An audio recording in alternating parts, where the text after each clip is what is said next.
reprinted it, full color, everything. So, if you really want to, one thing I figured out about America, anything you want to do, you can do it. It's just up to you to do it. We're really stopping ourselves. So that's what I'm in the middle of, just trying to make comics 24/7. I got 3 properties I'm working on. I created. By next year, they should be published. So, that's my thing. I just want to create great comics. I create my own ideas. Now, if Marvel came to me and asked me to draw X-Men, I won't mind doing it, but I would like to do my own stuff, because essentially, if you do their characters, you're making them the money. Being someone who wants to do it for a living, I need to make the money so I can pay for my kids.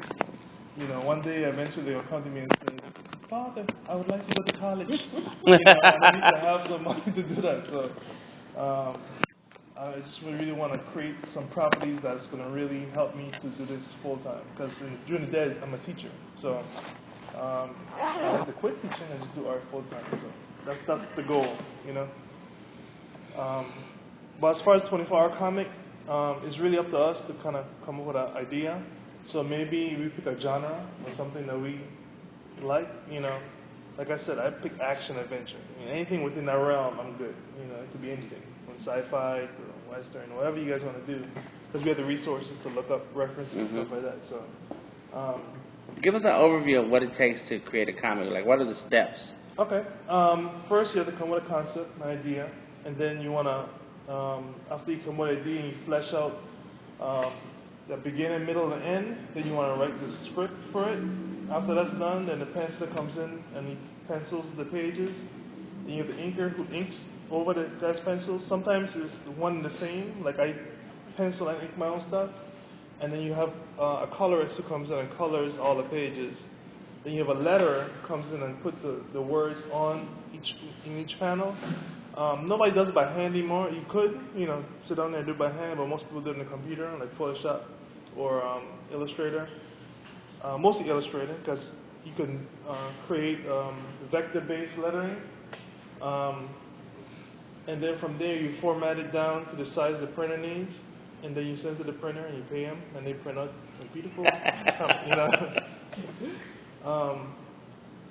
I've been fortunate to get a successful Kickstarter, so I have the money to print my webcomic, and so I'm in the middle of formatting and editing and making sure all the words are correct, so they don't, I have anything misspelled, because I'm terrible with spelling. So good thing it's spell check and all that kind of stuff. But I have somebody to look over it and make sure everything is cool. So that's the process. It just really, the whole process of doing this 24-hour comic, it really is on all shoulders. So the quicker we can get things fleshed out and done, the better. I think the thing that's going to take the longest is to sit down, come with a story, write it out, come up with a character designs, get to figure out what the characters look like before you draw them. So I have a few examples, because I did some. I'll show you the process hands-on. Like for example, I came up with it's really taken from history, but from stories. But you know the Pied Piper? So I came with an idea of what if the Pied Piper was an assassin, and added powers and stuff like that, just to make it more actiony and more out of this world. I'm not really into the whole slice of life thing. I hate just boring people talking, stuff that we regularly do. I want stuff that we can't do today, flying and stuff like that. You don't have to necessarily be superheroes, but just something different. And so I took the concept and the idea, and I fleshed out a beginning, middle, and end. So basically, it's set in the 1860s, I believe. And so at that time in England, so it's in England, 1860s, King Henry V, I think, was vying for power at the time. And so basically, he was going to war with the current king. I can't remember who it is right now. They're in the story, but and so I came with a concept of what if Henry V, in history, he won the battle to become king. So what happens in between him not being king to being king. And what happened in the war, it's called the War of the Roses, when he went into battle against the other king and won. So what if he, as a king, went to a mercenary camp to get some assassins to fight for him to make sure that he won?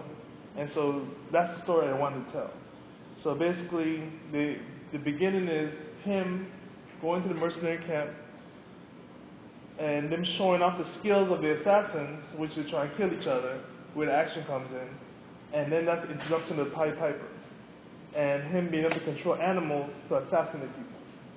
So at the end, he hires the Pied Piper, and all you see at the very last, the cliffhanger is him attacking the other king with all these animals behind him.